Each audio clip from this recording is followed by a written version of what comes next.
All right, folks. I'm back from my third segment of the day.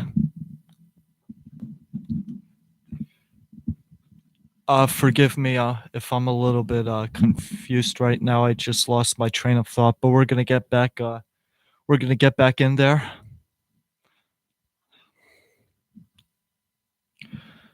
Yep. So I was uh, I was talking about week 4 of in the NFL, and I want to talk now. We're 4 weeks done with this season, and I want to give some. I want you to hear what I think, who I think are the best teams right now, and let's get to it. All right. The Los Angeles Rams, folks. They're a little bit banged up on defense with Aqib Talib. He's expected to return uh, mid to late season, but if they have Marcus Peters, I think they won't be great in the secondary, but they'll be good. They'll be fine. And they still have Ndamukong Suh and the best defensive lineman in football right now, Aaron Donald. They still have those guys running the D line. And I've said this a lot. Sean McVay's offense, Jared Goff, Todd Gurley, the three receivers, the trio in Woods, Cooks, and Cup. They are special. And their tight ends, they can be X factors as well, and that offensive line is solid, as we know. Rams, one of my top teams. Chicago, even though I said I wouldn't get too high on them right now, the way they are playing right now, they deserve it. All right. Defense, Khalil Mack and those boys. Mitchell Trubisky, if he could. Now, it's. I don't think it. I would like to see it happen, but I don't think it will. We know that Chicago, they're going to win most of their games this year. If they're going to if they're going to clinch a playoff berth, it's going to lie on the shoulders of their defense. And I think that this defense is capable of doing that. But if Mitchell Trubisky, he was awesome last week. If that offense and if Mitchell Trubisky could play, like I said, if they could play like that, if they could play that consistently on a weekly basis, they could go a long way, folks. New England, yeah, we all know about New England. Don't worry, folks. I think but I forgot to bring this up. Gronk did get injured in last week's game against Miami. So keep an eye on that. But yeah, New England, Tom Brady, 41 years old, Bill Belichick. They are still the class of the AFC East.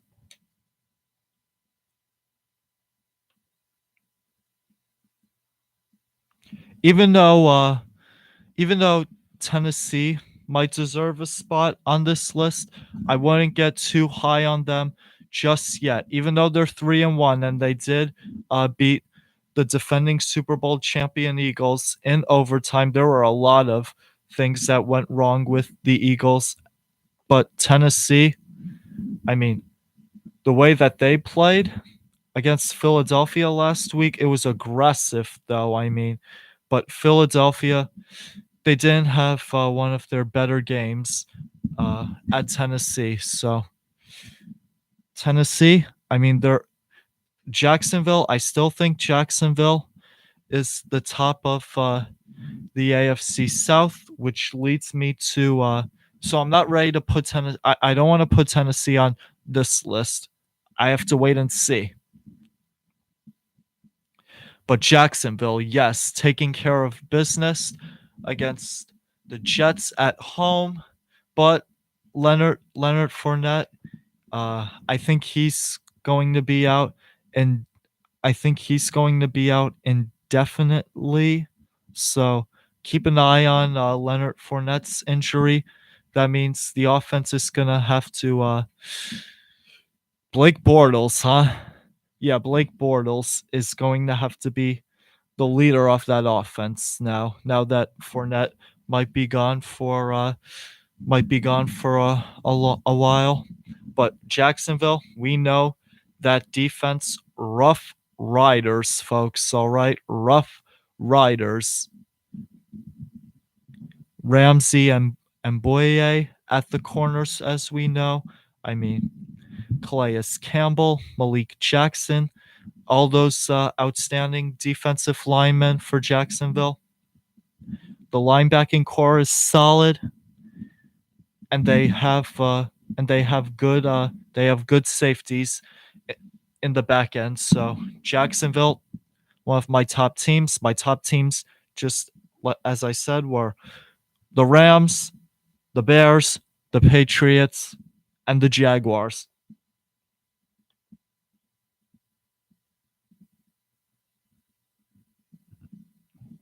The Saints, they're 3-1 right now simply because of Drew Brees. All right, that defense right now, again, another defense that stinks, but they only gave up 18 to a Giants offense that has been struggling, so they did what they had to do. All right, but yeah, the Saints, Drew Brees is the man. They get Mark Ingram back after his suspension.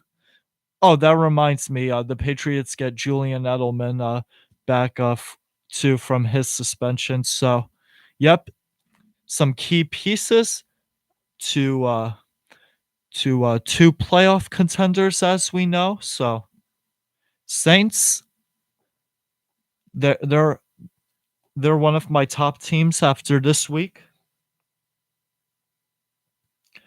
You know what? I'm going to give Baltimore some credit. All right. We know what they can do on defense. Don't get me wrong. And their only loss was on the road on a short week to a division rival. And that was Cincinnati, week 2, where AJ Green and Andy Dalton had almost like a field day on the Baltimore secondary. But Baltimore, they still have it on defense. The AFC North right now, Pittsburgh's not looking too good. I mean, Cleveland is improving gradually. I don't know about Cincinnati, even though they're 3-1. I like Baltimore in the AFC North right now.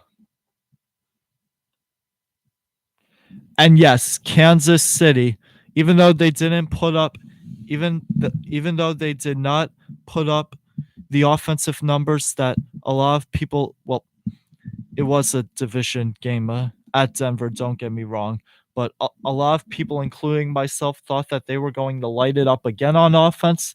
Not really the case. They had to fight and claw their way to a win last night, and they did that. However, there was one play before Kansas City scored. It was right before the 2-minute warning, and it's funny too because I had some homework.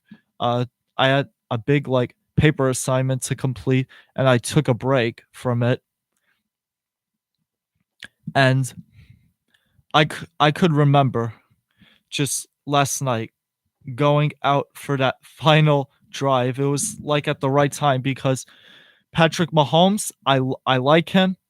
He's getting the Brett Favre comparisons right now, and one play before this controversial play, this man, literally, he's right-handed like Brett Favre, rolls to his left, is able to find a check. He's able to find a receiver, flips it left hand. He like throws it left-handed for a completion and a big gain, a positive gain, which helped, which helped the Chiefs, which was one of the key plays in that game, in that game-winning drive.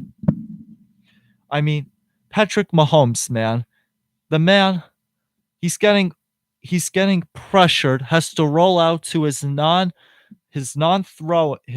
non-throwing side, meaning his left, but non-dominant side. The man flipped it. He just flinged it left-handed. And it was one of the key plays of that drive. I mean, but Patrick Mahomes had a rushing touchdown, had a passing touchdown, but this is how potent Kansas City's offense is. We thought they were going to have another air attack last night. They had to do it on the ground with Kareem Hunt. We know he's a special talent at the running back position.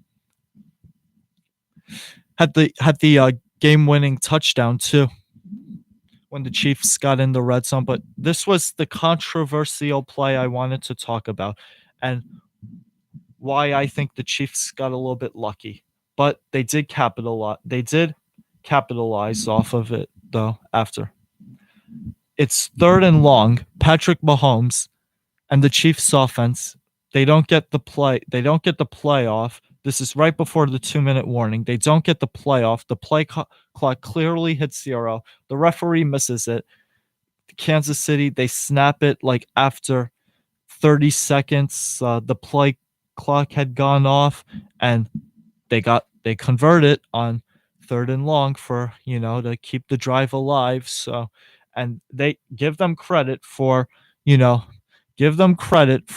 up for it, and give them credit on defense too for stopping Denver when they had to, because Denver had the ball last after Kansas City had scored to go ahead. Case Keenum, it was looking kind of scary for Kansas City, because we know how they struggle on defense. And Denver, Case Keenum, he got them in scoring position, just like that. And Kansas City defense they were able to make a stop, which helped them to a 4-0 record. But yeah, there you have it, folks. Those are my top teams after this week. Let me give them to you again. The Rams, who are 4-0. The Bears, who are a team on the rise. New England, don't worry about it, folks. They're all right. Jacksonville, defensive Rough Riders. Rough. Just kidding.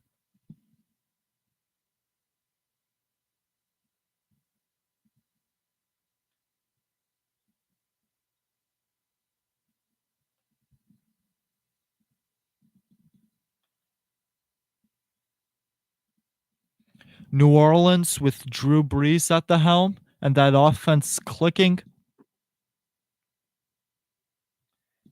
Baltimore, because the division right now is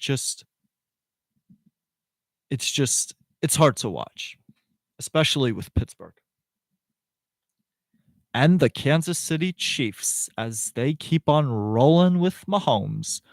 All right, that's gonna do it for this segment. Last segment, I'm going to get into the MLB playoffs are here now, folks, for you baseball fans, and I'm going to talk about my picks for week 5 in the NFL. Stay tuned.